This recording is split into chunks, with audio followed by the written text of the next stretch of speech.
What is up, guys? Welcome to the Think Computers Weekly Tech Podcast. This is episode 304, and our podcast is brought to you by Amazon. If you go to thinkcomputers.org/Amazon and happen to purchase something, that of course gives us a little kickback and keeps the podcast ongoing. If you're watching the video, you can see that it is just me. Ryan apparently is having either internet or computer issues.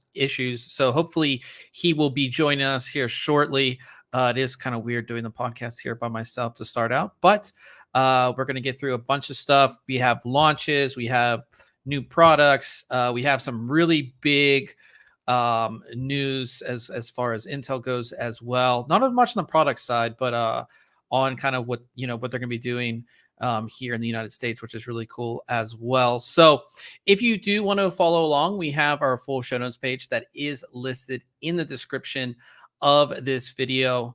It has everything that we're going to be talking about this week. So, you can follow along, you can click through with us. You can get more information on everything that we are going to be talking about. So let's go ahead and start things off with reviews.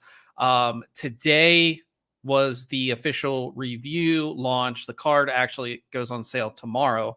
But today was the review launch for NVIDIA's RTX 3050. And this is their lower segment card, basically meant to be a 1080p card. But the cool thing about this one is that, when we got down into this performance segment last generation, if you remember, the RTX series only went down to hey, old man, good to see you in the chat. We don't have Ryan here, so I'll be talking to you guys as well. So as I was saying about the 3050 is that last generation, the 20 series, it went down to the 2060, and then we got the GTX 1600 series, which was like the 1650, 1660, 1660 Super, and the 1660 Ti, I believe. And looks like Ryan has popped in. Let's see if if everything is working here. Ryan, what's going on the phone? Can you hear me all right? Yeah, you don't sound great, but I don't sound great, right? Yeah, but it sounds like that you're using your phone, I assume. Yeah, I don't think I have any earbuds or anything down here that are going to connect up to this thing that are convenient. But I'm working on getting the PC going as well, so we'll get there. Okay. Well, yeah, we'll keep you muted. We'll see you working, trying to get your PC all up and running. But yeah, we're talking about the RTX 3050, of course, which did launch today. And yeah, so last generation we went down to the 16 series. NVIDIA basically cut their lines in half. So again, for RTX, it went down to the 2060, and then for GTX, you had the 1600 series, and basically the 1600 series didn't have any of the real-time ray tracing or anything to do with like the Tensor Core. So no DLSS, no NVIDIA broadcast, no NVIDIA Reflex. All these things they've been working on for the past few years, you're really not going to, get with the GTX series. But now this generation, RTX 30 series, the 3050 does support all of these features, which basically means that you're getting kind of like a value add with the RTX 3050. It's going to be a 1080p card, but at the same time, you're going to be able to do a lot more with it. You're going to be able to push games a lot further with DLSS. which we will get into. So the card specifically that we took a look at was MSI's RTX 3050 Gaming X 8G. That sits currently, which it should be for pretty much the remainder of time, as their flagship RTX 3050. It is their Gaming X. If you're familiar with Gaming X, you kind of know what the card is going to look like. The typical Gaming X kind of design from MSI. I've been a fan of this design for years. It looks really good. You have two cooling fans. These are their Torx 4.0 fans. And if you look closely on the fans themselves, you can see that the blades are actually connected together. So like every two blades are connected together. And basically what that does is that provides better airflow down into the cooling solution. And this cooling solution, especially on this card, works absolutely great. It's really, really good. As you can see with the shroud, just like the basic black shroud. We do have a full cover aluminum backplate, MSI Dragon logo, which Ryan does not like. He's not a fan of the MSI Dragon logo. And GeForce RTX on the back there. But it is good to see, again, a card in this price range and in this kind of performance level with the full cover aluminum backplate. So you get that there as well. Not much else. There is an MSI logo on the side. This does light up with RGB lighting. Single 8-pin power connection, which is pretty standard on the card itself. Now, like I said, in terms of performance, this is basically going to be your 1080p card. In most new titles, if you crank up the settings, you're going to get right around, 60 to 90 FPS, depending on the game, obviously. In esports titles, you'll get a little bit better. But again, it's a 1080p card. It's not going to, at least in our testing, it didn't outperform a 2060 either from the previous generation. So it's definitely something to think about when it comes to this card. The thing that, like I said, that I really like about this card is you're getting the full feature set from NVIDIA. So you are getting RTX features. You're getting ray tracing, which not going to make the biggest difference when it comes to this card, because again, you're not going to want to put on ray tracing and kill your performance. But the good thing you're going to get is the tensor cores. So DLSS is kind of the big thing, and we'll actually go to, in the review, we'll go to kind of what DLS can kind of do, kind of give you an idea of what it can do. So 3D Mark has its own DLSS. I mean, when you have a second. Oh, Brian is back. Oh, I see him down there. Let's take his phone off. Are you good? Are you back? Is Ryan back? I think I'm back. Yeah, and you're not lagging. I think we're good. So yeah. Well, it's good to see you here. We'll bring Ryan back up here so everybody can see him. Say hi to everybody since you're. I know we got folks in the chat. I've been missing out already. Yeah, Old Man says it reminds him of another podcast which he watches. One of the guys is always having trouble with his PC or internet. Ryan, typically, whether it's the podcast or the game stream after, Ryan always has some type of issue. I don't know. It's like, I do not. You would think that you never change the settings and everything's all good, and then Ryan just has issues. I don't know, but no, your video looks clear, your audio sounds good, so everything is good. Right. But yeah, so if we look at the DLSS specific performance here, like I said, 3D Mark has their DLSS test, and you run it, and it runs like a scene through with no DLSS, and you can see, I know it's hard to see in the video, guys, but it scored 27.14 FPS with no DLSS. But then you turn DLSS on, and it goes all the way up to 60, almost like 60.29, or basically 60 frames a second. That's a massive jump, going from basically 27 frames a second to 60 frames a second, which is really awesome. Now, this is just, like I said, a synthetic test. But if we go to games specifically, I mean, Wolfenstein Youngblood, just running the game out of the box, we get 49 FPS here. And then with DLSS on, it bumps it all the way up to 74 FPS. So just, DLSS is such a great thing for this performance level, because it can take somebody from playing games at 1080p to playing games at 1440p at over 60 FPS. It's just it really is it's an awesome technology. It's something that I think the lower end gamers, kind of what this card is targeted at, is they're really going to take advantage of that.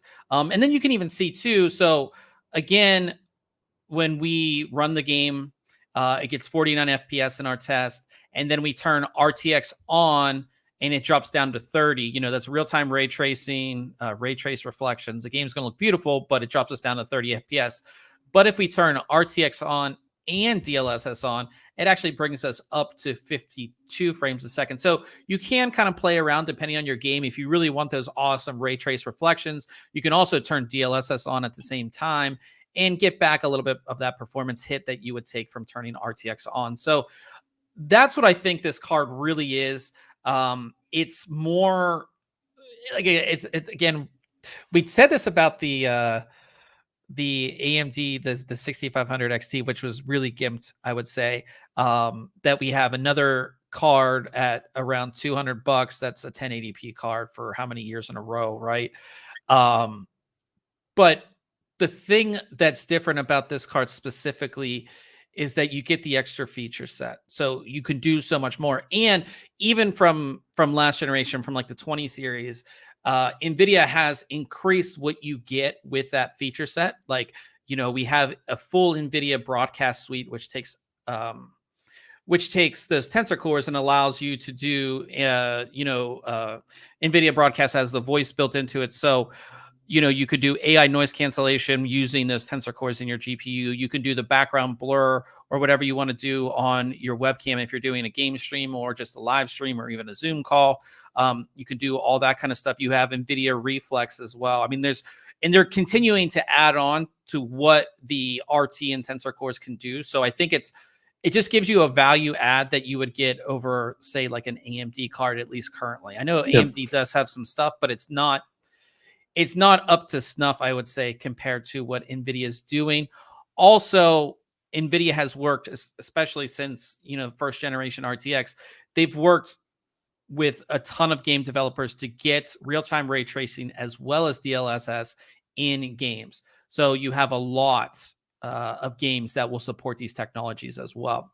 So I think at the end of the day, if you're on the 16, the GTX 16 series, it's as far as pure performance, it's not so much of an upgrade. Now, if you're always playing a game that supports DLSS, you're going to get that in this generation, so it might be worth upgrading. If you're on an older card, I think it just comes down to, again, the games that will support these technologies. So, yeah. I wish I played more games to take advantage of all these features, right? To get more performance out of your card, but I don't have the time anymore right now, at least to play them, so I can't take advantage of these features. It is. Like I said, I had flipped on DLSS for Fortnite when I played every now and then, and it makes a noticeable difference. It's pretty cool. Yeah, and again, if you're like an esports player, like NVIDIA Reflex and some of the other stuff that you can do, I guess, like I said, I think we were we talked about this, when the 20 series launched in RTX, and they're like, nobody really cares about ray trace reflection, especially serious gamers who only care about pure FPS. They're not going to turn on ray tracing. And then, we got to the performance level where when you did turn on ray tracing, it wasn't a performance hit. But now you're not only getting ray tracing with an RTX card, you're getting DLSS and, again, all the other stuff that you can do. And again, NVIDIA continues to add on to what that value add is. So I think that's kind of what this card is. Now, the interesting thing I do have to say, which is very uncommon, is that we did not get pricing on the MSI card. Now, the MSRP for a 3050 is $249. Now, this is, and I didn't mention that this MSI card is overclocked. So it's running the stock 3050 will run at with a GPU boost of 1777 megahertz. And this one is overclocked to 1845 megahertz. So slight overclock, nothing crazy, but it does ship with an overclock. Also, you have the custom cooling solution and everything like that. Now, we have seen MSI as well as other manufacturers get kind of crazy when it comes to their cards. As far as pricing goes, I believe the 3060, we saw the MSI card be like $200, almost $300 over what pricing. Yeah, over what it was. So, yeah, I don't know what the pricing on this card is. It's very weird for MSI the day before we launched this review to not tell us the price, because I assume this card is going into the channel tomorrow.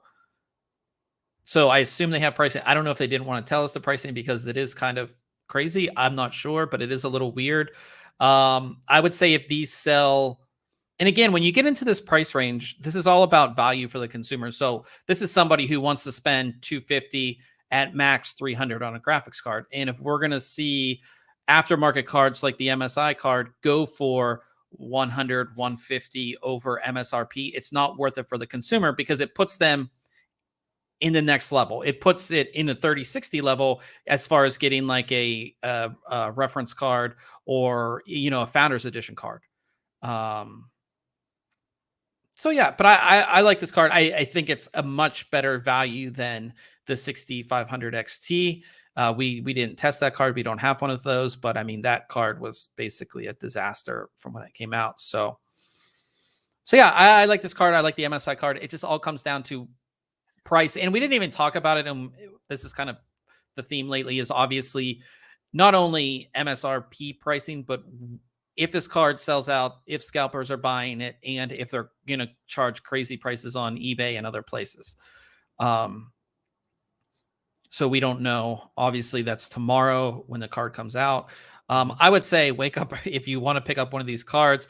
Wake up early, have Newegg and Amazon and wherever else. I think EVGA will be selling them directly as well. So get those pages ready if you want to pick one of these up. But it's a great 1080p card if that's kind of what you're looking for in that price range.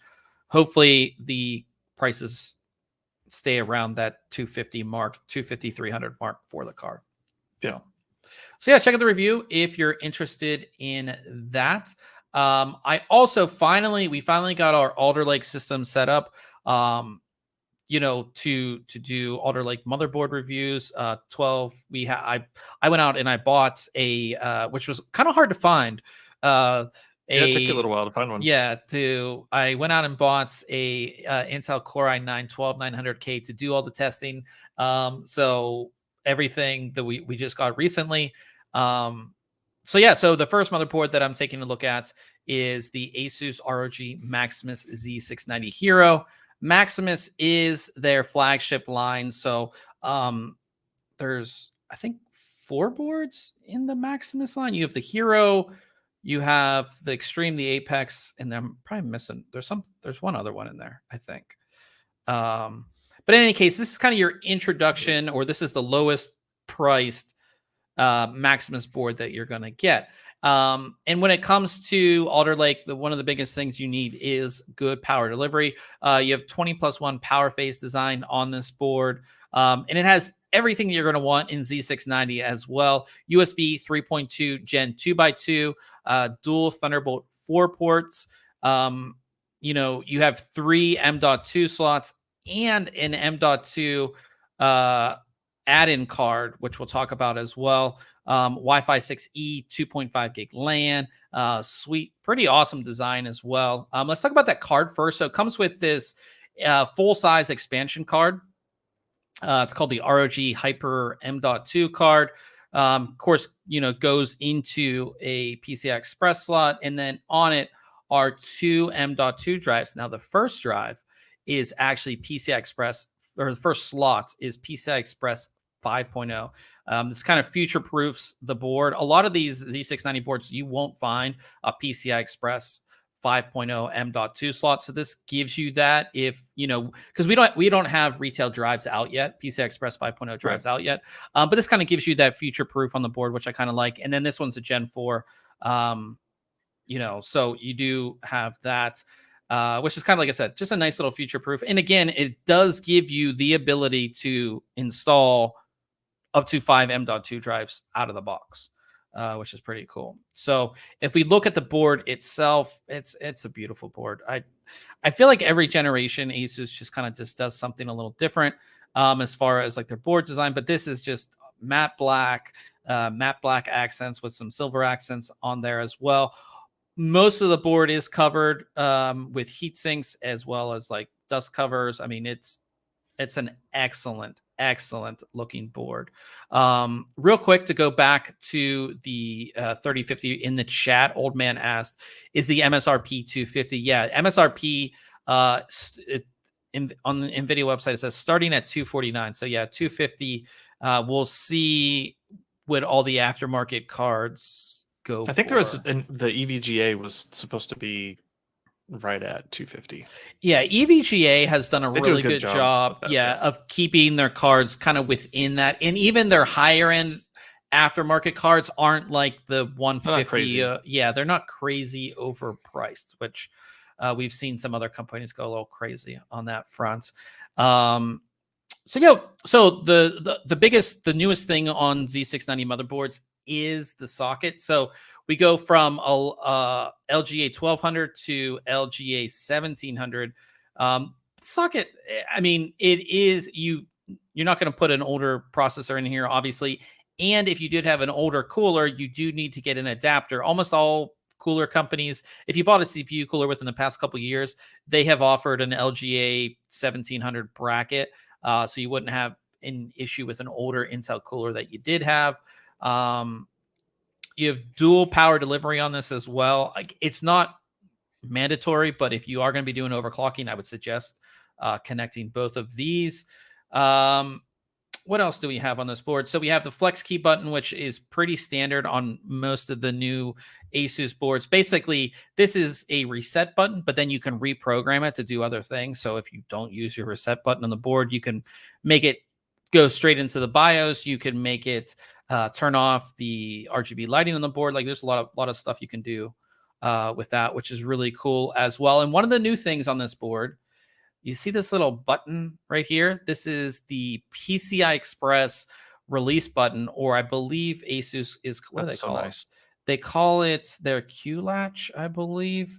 And yeah, you can kind of see it sticking up right here as well in the shot. So basically what this does is this releases your graphics card. So if you've ever installed a decent sized graphics card, pressing that release button on the slot itself it's very annoying. Actually, the last Asus motherboard that we reviewed, we couldn't even access it because the M.2 heatsink that was would be right here was actually in the way, and you had to remove the heatsink to even access it. So this kind of solves that problem. It's super easy. You just press it in and it releases it. Does that release both of them? No, just the top slot. Just the top slot. Okay. Yep. And it's basically, there's just like a little piece of wire that releases it. That's kind of what it does. But yeah, it's a great addition, something we should have had on motherboards for a while. And it's like, how many times have you used a screwdriver or something like beside your finger to get that clip undone on a graphics card, and just hoping that you don't slip off and, remove some a surface mounted device from your board and ruin it. Yeah, we have in the chat. Am I freezing?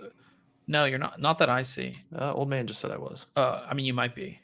We have Jim in the chat. Jim from Home Gadget Geeks. Good to see him here. And Old Man is saying that you are freezing. So, Ryan's supposed to be a pro computer guy, and I don't know what he's doing. Hey. As far as other stuff on the board, we have two PCI Express 5.0 X16 slots. They are X16 and X8 electrical. For those wondering, the top two slots are metal reinforced. The bottom slot is not.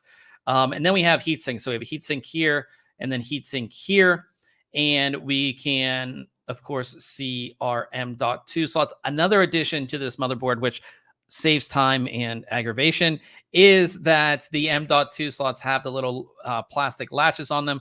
Basically, you install your drive and you just push over this latch instead of using those super tiny screws that you always end up losing, or if it falls off the table and you have carpet, good luck finding it. Yeah, good luck finding that thing. So this solves that problem. So it's good to see that as well. So the the slots right here, this top slot and this slot, they're PCI Express 4.0. This one that doesn't have the extra thermal adhesive, it's PCI Express 3.0. Something to keep in mind. On the rear here, of course, we have our IO shield, built-in IO shield, and then just some things to point out. We do have dual Thunderbolt 4 ports right here, as well as USB 3.2 Gen 1 Type-C. The Gen 2x2 is by header only, so if you have a case that supports it, you will get Gen 2x2, or you'll have to buy like a rear adapter for that internal header. But beyond that, pretty basic. But like I said, this board is beautiful. It's a very, very good looking board. Now, the RGB lighting, I think, was a little bit of a miss on this board. This is flagship line board, and the only lighting that you get is this. They call it their Polymo lighting, which basically is kind of like this. Would you say this is like 8-bit? Would you? I mean, it has 8-bit sort kind of like, style, but yeah. Is that the only thing you can show on it, or can you adjust each individual? No. It's so all you can show is this hero design with the Asus logo, and then this one that says ROG, and it will cycle between both of those. So it's like it's kind of like an animation that goes between the two. Yep. And then the lighting behind it, which is actually illuminating it, that's you can change the color and do kind of like your normal RGB settings. And I think it's a miss because, like you said, maybe you want to design what this Polymo lighting says or does. They could have put a screen here, and there's no other RGB lighting on the board. So you don't get like any type of, chipsets, like the Asus logo that's on the bottom of the board, like the bottom half of the board. I initially thought this would light up, but this doesn't light up. There's no. Sure you didn't get a broken one? No, it doesn't light up. There's no RGB strip on the front of the board. You know what I mean? Like, I think they could have done a little bit better with the RGB lighting. But the Polymo lighting is cool, but it's just not, like I said, it's just not my favorite thing. And so it has this like mirror like finish thing on it. So even in this picture, which is taken in the dark, you can see the glare because it only shows really good if you don't, like, here you can even see the glare because of the covering that's on it. So like I said, they could have done things a little bit better, but overall I think this is a great board. It has pretty much everything you're going to want for a Z690. It has a really good VRM and good VRM cooling. We didn't run into any issues when it came to running the 12900K or 12900K. And no VRM heating issues, any of that stuff. It's going to be a great board. I do feel like 2.5 gig LAN is kind of like pretty much every Z690 board is going to have 2.5 gig LAN. So 10 gig LAN or even dual NICs would have been nice. Yeah, I was surprised there wasn't dual NICs here, like even just a 1 and a 2.5. Yeah, so that was a little, but beyond that, I really like this board. It has a lot. It's going to be a future-proof board. Another interesting thing that I do want to point out is that Hyper M.2 card, as I said, I'll go back to it. The Hyper M.2 card only supports a single PCI Express 5.0 M.2 drive, which would go right here, which is weird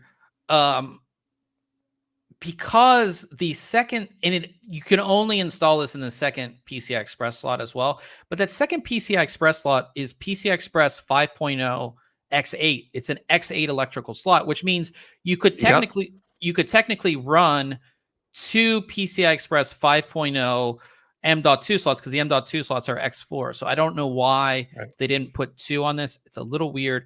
It could technically do it, but I'm not sure why that wasn't. I mean, I doubt it's cost, right? I don't know. I'm not sure, but that's a little weird. And just like the DIMM.2 or just like the settings on the previous board, you really have to go into the BIOS to switch this to enable it and do all that kind of stuff with yeah, it's just a little weird. So yeah, that's the only kind of weird thing about the board. But I think it's a good board. It is an expensive board. Prices are all over the place, anywhere from 650 to 700 for the board. So it's expensive. I mean, Alder Lake is an expensive platform as it is, but you are getting quite a lot with this board. Basically every new piece of tech minus 10 gig LAN you're getting on this, right? It also, I didn't even say, like we talked about it with our last Asus motherboard, but it has the Asus Hydra node on 3 of the fan headers too. So I didn't talk about that, but that basically allows you to use just a normal fan splitter and then control each fan individually, which is really cool. This has pump headers on it. This has water flow headers on it. A lot of Asus specific features that you're going to get with this board as well. So that money is well spent, I would say, but you have to be using the certain things to make it worth it, obviously. So keep that in mind. Great motherboard. Of course, great motherboard to start our Z690 motherboard reviews. So definitely go ahead and check that one out. And then I took a look at a case as well. This is Cooler Master's new case. It is the half 500. And I'm just gonna kind of say it. It's the same case that they've had for a while. I was gonna say this kind of looks familiar. Yeah, kind of like the case I reviewed a few years ago. Which one was that? That was the Master case 500. Yeah, it was part of their Master series. Yep. So I like this case because it does what it's supposed to do: high airflow. So many cases have come out in the past couple years that have not been high airflow. This gives you 2 200 millimeter fans in the front of this case. You can kind of see them right here. I mean, they're massive. They're ARGB fans, so you have all that as well.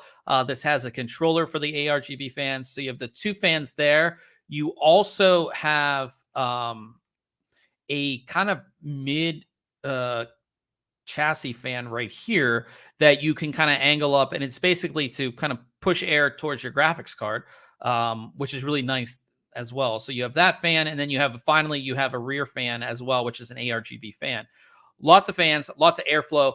Talking about airflow, they didn't even put a filter on the front of it. Like, there's no filter. It's just the mesh. Just the mesh. Yeah, so there's no filter. So that allows dust to get inside your case. Yeah. But it doesn't hamper airflow. So it's a win-lose-win. I don't know how you want to call that, but that's kind of what it is. Now, I like this case because it is high airflow and it does cool your system, and in our testing it did great with that. The problem I have with this case is that it's essentially internally the same case that you reviewed in 2018. Yep. The internal design looks literally the same as when Ryan reviewed the case. Same, pretty much everything except for this fan mounting, which wasn't there before. Yeah, the same cable cover there on the above those drives. Exact same cable cover, exact same plastic PSU shroud. Not a full cover PSU shroud as well. So, you do have that tempered glass side panel that's that's going to show that. I mean, you can see it all right there. And we've seen case manufacturers reuse the same internal design, right? Sure. But this just feels incredibly dated. I mean, a plastic PSU shroud. And I don't know about yours, but it doesn't feel like high-end plastic either. Like with mine, I remember it just felt cheap. Yeah. I do have to say the steel on this case feels quality, like heavy, which is good. But that's kind of like an issue to me. It's just weird. They did retool the side panel, so it has the sort of same side panel design that you see on Fractal Design cases, where it kind of just pulls off. So you don't have any real like screws on the side panel, which is nice. That's sort of an upgrade. They also upgraded the top of the case. I believe on yours it only supported a 240 up top, but this supports a 360 up here.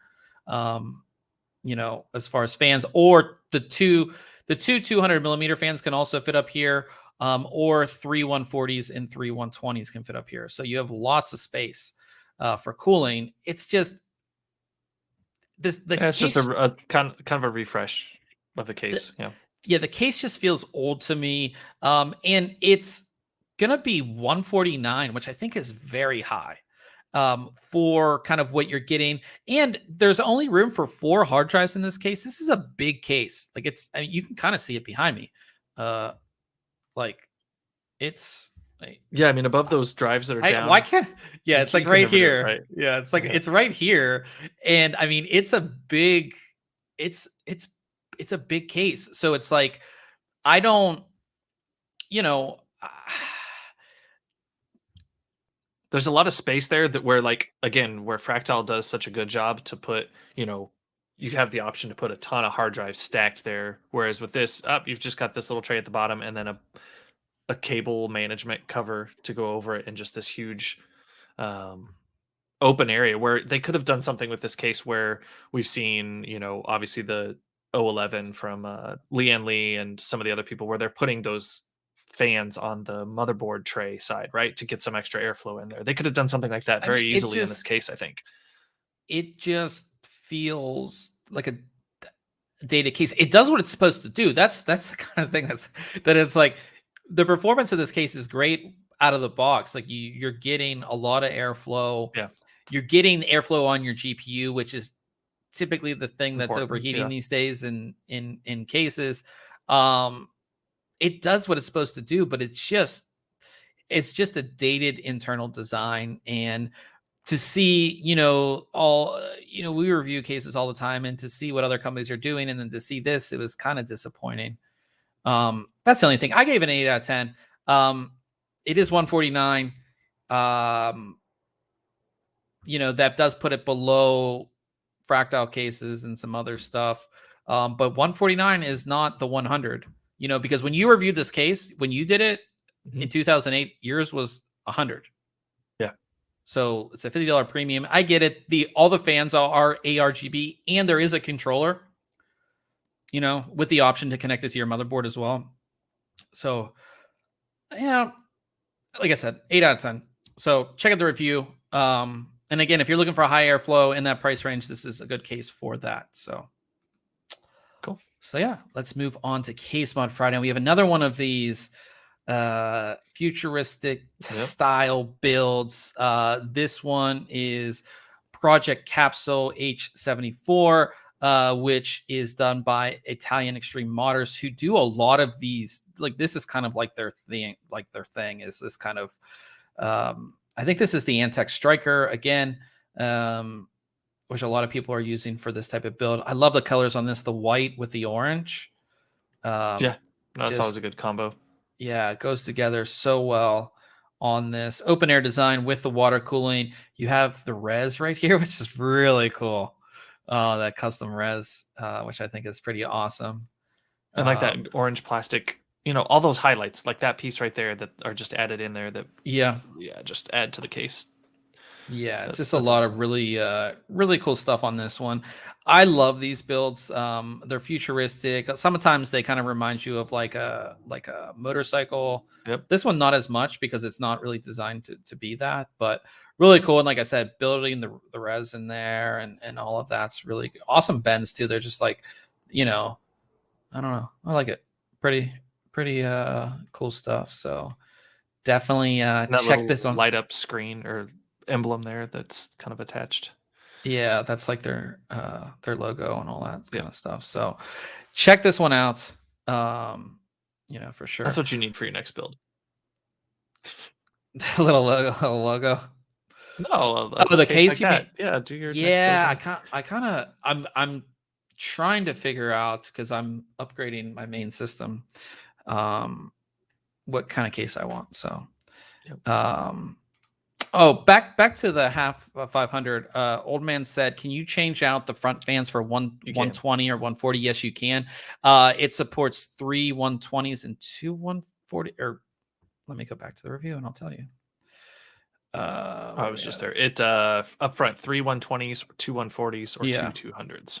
Yeah, it's 2 200s. So yeah, a lot of space up there. Well. And then 360 mil radiator in the front if you want to do that as well.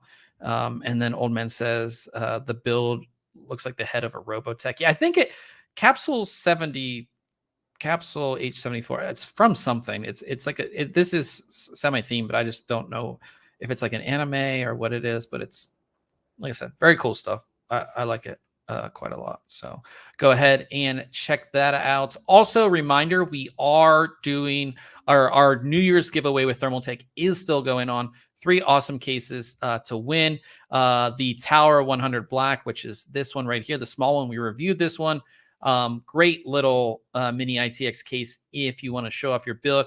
Then we have the AHT200. It's the pink version. This is like a futuristic case as well. We have the pink version there, and then we have the Divider 300 TG ARGB. Really interesting case. It basically splits the side panel between just a normal side panel and a tempered glass. I believe because it's the TG ARGB, it comes with these 3 ARGB fans in the front. So a lot of cool stuff. Super easy to enter. We do all of our giveaways through Gleam, and then you can enter once by signing up to our newsletter. And then after that, you have a bunch of different ways, like subscribing to our YouTube and to this podcast and other ways to get a bunch of entries in. So get your entries in.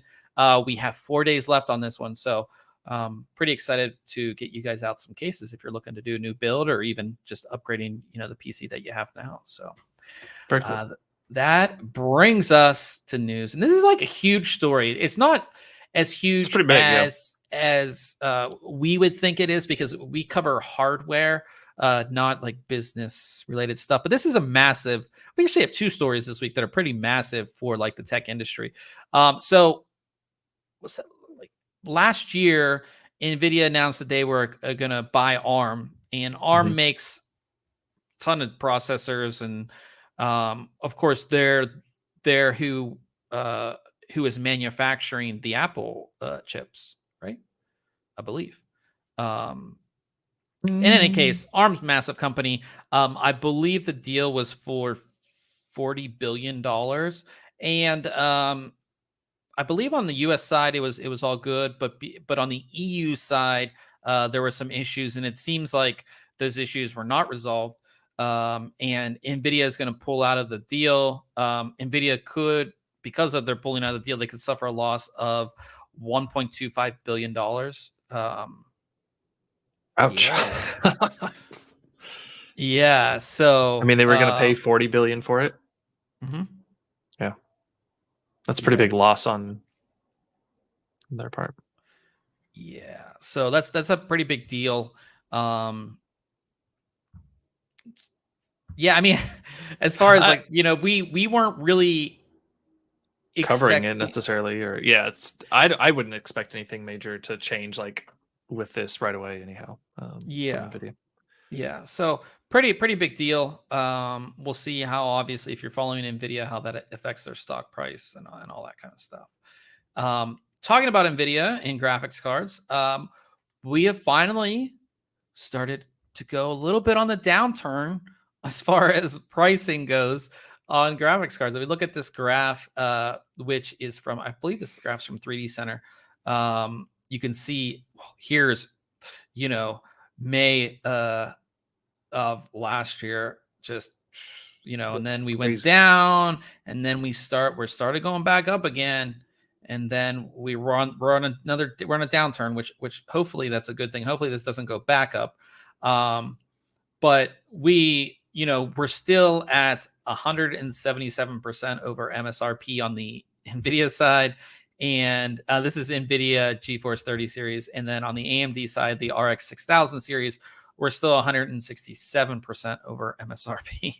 Now, I'm glad this graph shows the Ethereum price, because I have a feeling it's pretty tied to crypto prices right now. Mm-hmm. You think so? A decent amount of it, yeah. Because of, again, miners, especially, I mean, if you look at the price, I mean, it is, as it went up, the price of cards starting to go back up. Yeah, because people see Ethereum going up or any crypto going up, and then they're like, well, it's going up, so we're gonna build out a whole nother cluster of mining rigs or whatever. Yep. So that's a good thing. Hopefully this continues to go down with the launch of the RTX 3050, which I heard, we didn't test it, but I heard it's pretty abysmal. in Ethereum mining. We talked about this, when it started happening, but this is, it's not designed for that as well, like with the LHR stuff. And, so hopefully, we see prices continue to go down as the year goes on. We'll obviously keep you guys updated with that, because of course we want you guys to get the best prices and not pay crazy prices for graphics cards. Kind of what, what's been going on for the past, 2 years now. Yeah. So, also Intel is not happy that people are overclocking very low price Celeron G900s, as well as their Core i3 12100s. It was discovered that you could overclock. These are non-K parts, obviously not made for overclocking, but if you have a Z690 motherboard, you can overclock these. DeBauer overclocked the Celeron G900 to 5.338 gigahertz, Jeez. which is a 57% overclock. And there was a bunch of stories about the Core i3 12100 being overclocked as well. We have his video in the article if you want to see it, and I talked about overclocking. But yeah, so Intel put out a statement, which is a kind of funny statement. It says Intel's 12th gen non-K processors were not designed for overclocking. Intel does not warranty the operation of these processors beyond their specifications. Altering clock frequency or voltage may damage or reduce the useful life of the processor and other system components, and may reduce system stability and performance. Basically, they're putting out this statement because they don't want people buying these lower end parts instead of the higher end parts that cost more money. It's kind of funny. But that's where overclocking came from, right? Is like you buy the cheaper part, you overclock it, so you get the performance of the higher part. Yeah, yes, of course they don't want you doing it. They want to sell more higher end parts, but yeah. So it's kind of funny that they had to put out that statement. But also talking about Intel, and this is a very big story. It's not super close to where I grew up, but I mean it's in the area of around and it's in Ohio. So Intel announced that they're going to build at least 2 fabs on a 1,000 acre site in New Albany, Ohio,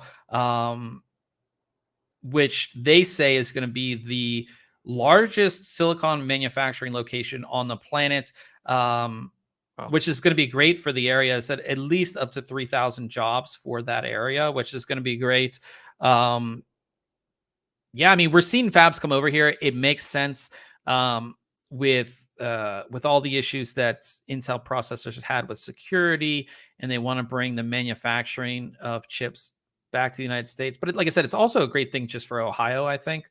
A lot of jobs. Midwest, if you've ever been through the Midwest, it's a lot of old like mill towns, and we got lots of open land. Yeah, there's a lot of land. Yeah, if you look at I don't have the picture in the article, but there is a picture of the site, and there's nothing. Like there's literally nothing. Yeah, it's not field. Yeah, so I think it's great. Yeah, it's going to be great for the region, and I think it's this is kind of the render. What was their time frame?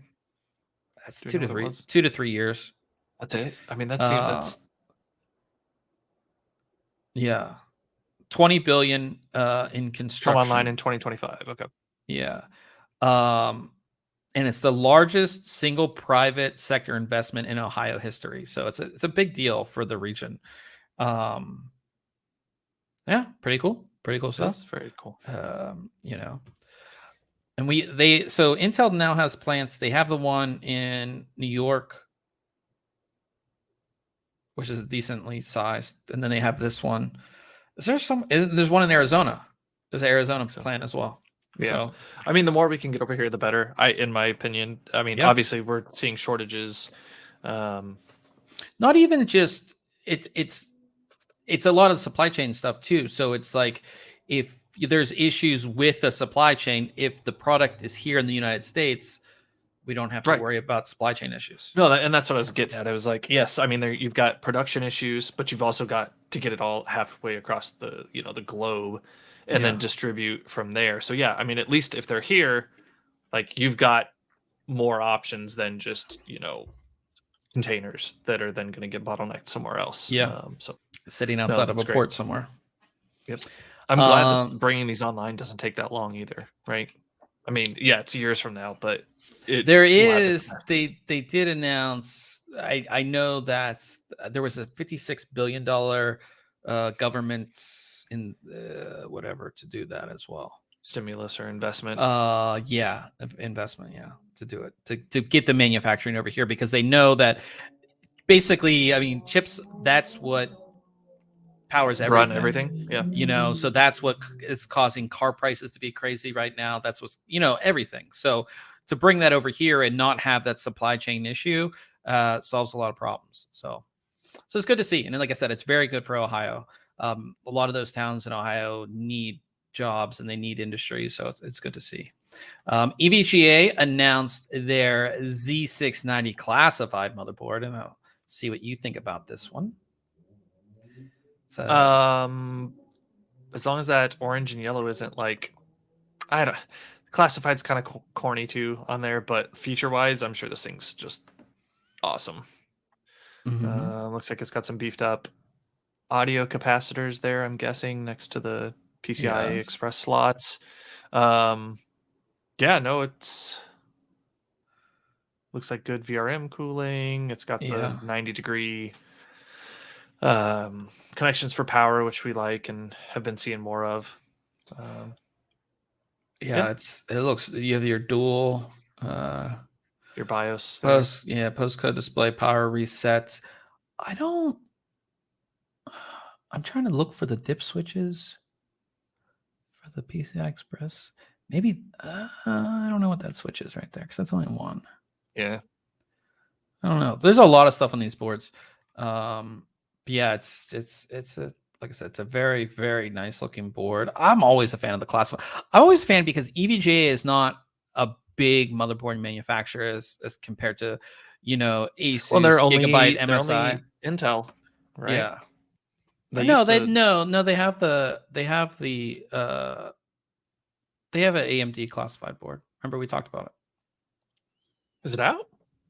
I believe so, yes.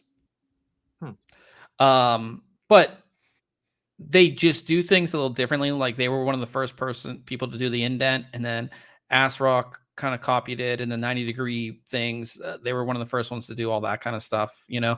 And again, these boards are purely made for like overclocking and all that kind of stuff. So I really like this board. It's a good looking board. That's right. They have the For the Win and the Dark X570. Yeah. So I don't think it's like you can buy it yet. I was wondering what the price is. Definitely going to be up there for sure. But yeah, see, even this, but like this has two 2.5 gig NICs. Yep. Yeah. So Asus is slacking on that. But yeah, what else do we have? I think, we have one more hardware thing, and then we're on to gaming news because there's a lot of gaming news the past week or so. First, last hardware story is that G.Skill overclocked their Trident Z5 RAM. This is their new DDR5 RAM, all the way to 8,888 megahertz, which is crazy. I love these overclocking stories. Of course, this was done with LN2 and all that kind of stuff. And we have the CPU validation in here. And there is a video on it if you guys want to check that out as well. It's linked in the article. Pretty awesome. It was done on the Apex board. It was done on the Z690 Apex motherboard. So crazy high speeds on this. And I think it's only going to go up from there. Once DDR5 really matures, we're going to see even higher records being set, but pretty cool to see. I'm going to try to get some of that Z5 RAM to review too. So it looks good. I like it. The look at the new Trident Z stuff. Yeah. So check that out if you're into overclocking. And now gaming news. And I didn't talk about it at the beginning of the podcast because Ryan was having issues. But we did do the podcast last week. And one of probably the biggest story last week in the world, in our world, is that Microsoft acquired Blizzard or Activision Blizzard, which means to acquire anyhow. Yeah. $95 per share, all cash transaction valued at 68.7 billion. Massive sale. See, Shitty in the chat says, wow, Ryan had that's issues. shiny. He said, I can't believe it. /S, which means sarcasm. Exactly. But yeah, I mean, so now Microsoft would own, I mean, like all of these like Overwatch, Diablo, Call of Duty, World of Warcraft, Candy Crush, StarCraft, like they yeah. I mean, now they can lock Sony out of these franchises if they wanted to. I don't know that would make a whole lot of sense. Like, yeah, you don't want to just like, that's still a big market share, right? To pull your games away from, but that's pretty awesome that they've got those big titles and library. You would hope that, I mean, Microsoft had bought Bethesda. Yeah. So I mean they could, you got that whole world, what is it? Not Half-Life. Oh my gosh, like Fallout and a lot of those titles. I mean, they're becoming a massive gaming. It's almost a monopoly, right? Like, I mean, that's two big publishers to buy. Who's next? What, EA? That's what I'm saying. They're gonna buy EA, or I mean, it is a massive deal. Obviously, it has a lot to do with, like you said, like doing exclusives and things like that for people to buy the hardware as well. We'll see how that kind of pans out, but massive deal. Also in the gaming realm of things, talking about EA, EA announced with Lucasfilm that a new Star Wars game will be developed by Respawn Entertainment. Respawn, of course, is behind Apex, which we play, Apex Legends. They also did Star Wars Jedi Fallen Order, which I played for a while. It was such a good game. I really like that game. I remember that. That makes me miss, like you said, playing games when you actually had time to play games. I know. So that's exciting. New Star Wars games. I was thinking, because I was like, oh, Respawn, like they could do like a Star Wars battle royale. Like that'd be kind of fun. That would be pretty cool, actually. You think? Well, if you think about it, like we had Star Wars Battlefront was a lot of fun. Like those big. I never played it, but it always looked fun. Yeah, that was. Shinny said Fallen Order 2, baby, and then Esoter JC. Sorry if I'm saying that wrong. I think it's supposed to be esoteric. Yeah, Elder Scrolls. That's that was another one I couldn't think of. Yeah. So, and then he said he was happy Microsoft bought Activision only for the fact that he bought Activision stock because it dropped hard. So that's, like I said, more Star Wars games. I'm a fan. Not sure, like Shinny said, if they're going to do Fallen Order 2 or it's going to be a whole different game. Hey, it could be a battle royale game. I don't know. Who knows? We'll see. I did like Fallen. I think Star Wars games, if they're not strictly like a Battlefront or a battle royale, that they should have a really good story. And I did think that Fallen Order did have a good story behind it. Like it's one of those games where like you played and you felt like it took you somewhere else. It wasn't like you were just playing the game, if that makes sense. So yeah. I kind of like that about the game. And Crysis 4 is in development. How do you feel about that? I mean, I guess we got a new benchmark coming out, but yeah, I didn't play any of the Crysis titles either. Like even the original? No, I didn't. Oh wow, who are you? I know. Thought I was a gamer. Yeah. No, it'll be cool. And Esoter JC, he said, if you forgot, Microsoft bought Discord too. So they're owning the whole gaming space. I forgot about that. Yeah. Yeah, that's interesting. Well, or did they? They ended their talks. No. Did they? They were going to, and then back in April, I was just looking that up to make sure, and it said that they halted their talks. Oh yeah, because I remember we covered that, but yes. But yeah, so Crytek, of course, the company behind Crysis, they confirmed that Crysis 4 is in development. They put out a press release, which we have on the website, as well as Cool. a YouTube video that really doesn't. I can like play it here if you guys can kind of see it. Does it really show anything? Oh, I can't full screen because you guys. It did that. It was like showing it. Yeah, but yeah, I mean, it doesn't really show much. I kind of screen capped that little section right there. That's like literally a second that shows this. I thought that was kind of interesting. But beyond that, it doesn't show much. It just says, Crysis 4. That's the working title. Not a whole lot as far as what the game would be. Being a Crysis game, we do expect it to be very powerful type of game, a game that you do want to run benchmarks on. Of course, we all know the saying, does it run Crysis? That's where that came from, because it was such a high performance game, the original when it came out. So, well, maybe it'll support DLSS and yeah. So that is that's pretty exciting. If you are a Crysis fan, or like I said, you want something that's really going to push your hardware and will look good too.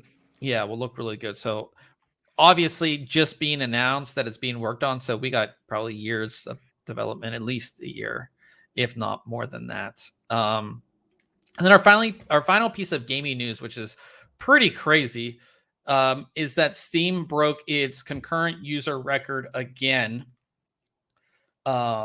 It broke it with 29,201,174 users on the service at once.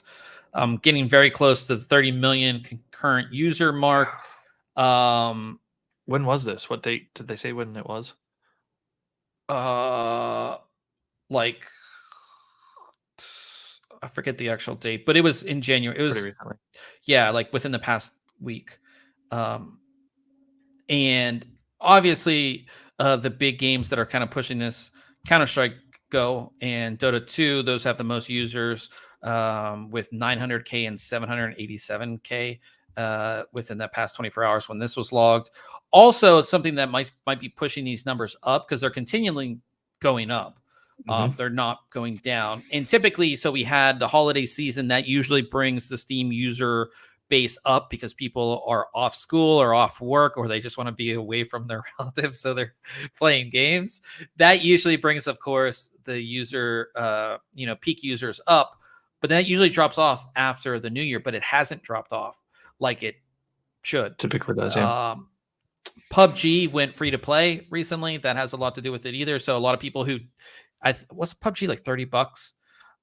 Yeah, it wasn't like a full price game, but yeah. But like for people who never played it and want to check it out, now they can. So free to play now. So that has a lot to do with it as well. So pretty cool. I'm excited to when we're going to hit 30 million on the service at once, which would be really cool.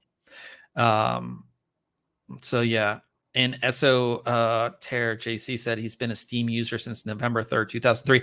I used to have, like back in the day, I used to have like I think I had a 4-digit Steam ID, and I'm pretty sure I sold it or something. I don't remember. What? Yeah, you could sell them, like you could, because it's such a low Steam ID, but it was a 4-digit Steam ID I used to have. Nice. So Roy in the chat said, he goes, PC gaming is a dying breed. If the GPU prices don't go down in the next few years, people will be jumping ship to console gaming, which is really sad. Yeah, I think. I don't know. I wouldn't say that. It's been dying for the last 20 years. Yeah, I wouldn't say that. I would say that you have a point. Building a PC is so hard these days. I think, it's terrible. Just like Old Man, who's always in our chat and he's always here on the for the live stream. He bought pre-built, which there's a lot of pre-builts right now that are decently priced with 3060s in them. But he bought his pre-built with a 2080, and it served him well. And I think that will get a lot of people from going to console because they want to game on a PC, but they can't build one. They can't find the parts, or even parents are like, oh, it's just easy. Like if I'm a parent of a kid who wants the PC game, like I'm either buying a gaming laptop, or I'm buying a pre-built that has I just click one button and I buy it. I don't have to configure anything. It just makes it easier. So yeah. I don't think we'll see PC gaming going away. I think it has grown the past couple years too. So so that is the news for the week. Yeah. I guess it's time to talk about what we have coming up next week. And this is a case that's been sitting here for like a month and I haven't opened it, and I'm really excited to open it.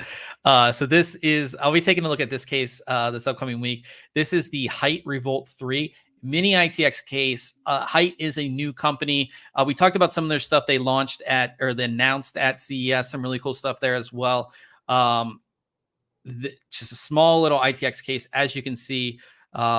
Kind of the same design as the NZXT H1. Obviously, I haven't even opened this yet because I meant to open it today, but I don't know how the internal design is different, how they address some of the cooling issues that the NZXT H1 had as well. So we'll see that. And it has the handle on top, which I'm super pumped about as well. So I'll be taking a look at that. Also, taking a look at another air cooler. This is the Silverstone Hydrodron, not gin, Hydrodron. Hydrogon, yeah.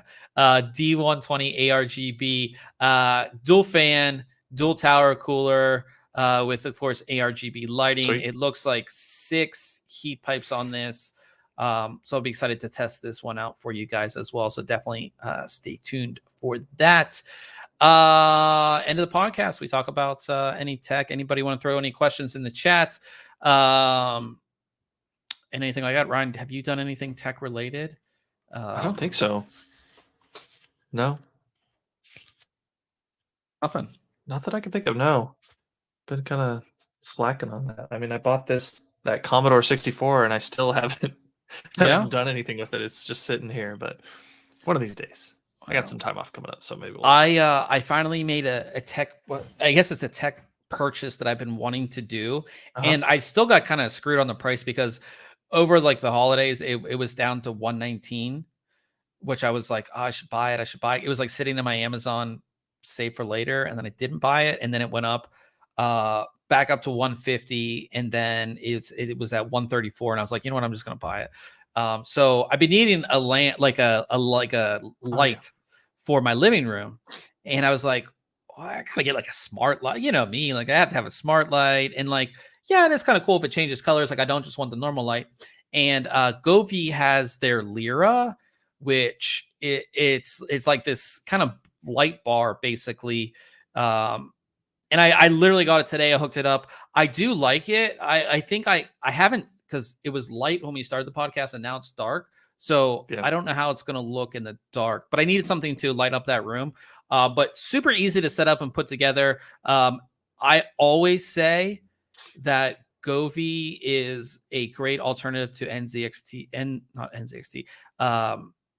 Philips Hue. Philips Hue. Why did I say NZXT? Well, I guess NZXT does have a Hue product, but in any case, so Philips Hue is very expensive.